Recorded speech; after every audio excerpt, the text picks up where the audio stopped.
And let me just go a step further and say that, in your estimate, what are the strategic effects that the Russians are trying to achieve by these activities? That this is not sort of a random kind of just stir up trouble for the sake of stirring trouble.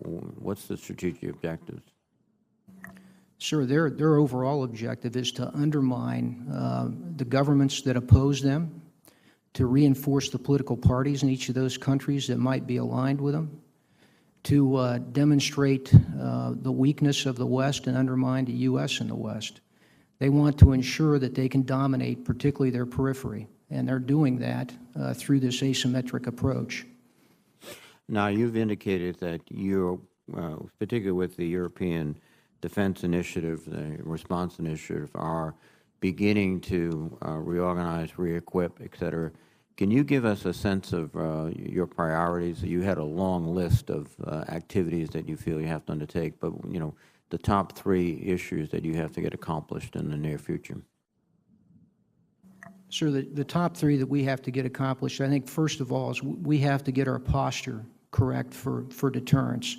And that's across all the services. It's not just, we tend to focus on the Army part of this, but each of the services play a role in that.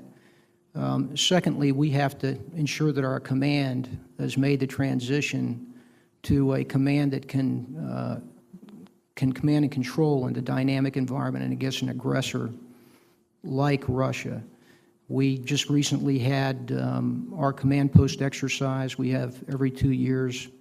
It was a great exercise, but what it laid out is the changes we have yet to make within the component commands in Europe in order to fight a foe like Russia.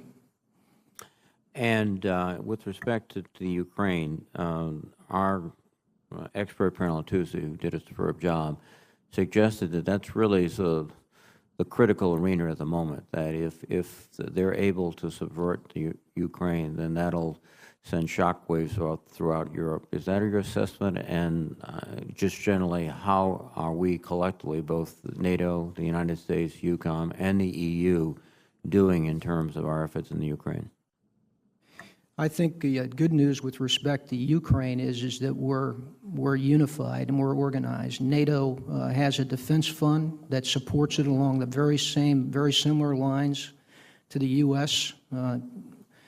Thankful to Congress for its funding of our activities there. In fact, we lead a multinational joint commission, which is actually the vehicle that among our allies and the U.S.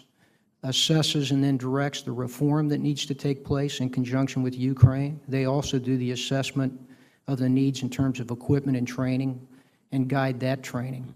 So we're actually doing that together with our partners as well as NATO through that one body, and I think it's very effective. And in that regard, a great deal of my impression is that of the civilian capacity building, the anti-corruption efforts is being done by the European Union, and so that their efforts are absolutely critical to your success. Is that fair? That's true, sir, and it is critical. And our connection to EU as well as NATO's has been in the forefront here for the past year or so for many reasons, and that's one of them. Thank you very much. Thank you, Mr. Chairman.